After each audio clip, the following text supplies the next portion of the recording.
এদের ট্যালেন্ট দেখে আপনি হাসি থামাতে পারবেন না। তবে শর্ত হলো আপনি যদি মাকে ভালোবেসে থাকেন তাহলে ভিডিওতে লাইক এবং চ্যানেলটি সাবস্ক্রাইব করবেন। আর ভিডিও ভালো লাগলে কমেন্টে বলে যাবেন। এই সময় কম, শুরু করো। নাম্বার 3।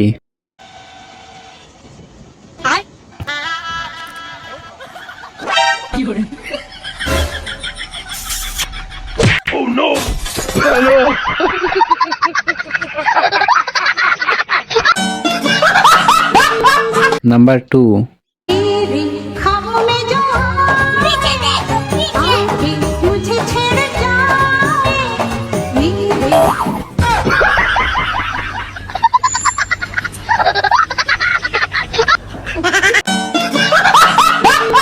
নাম্বার 1।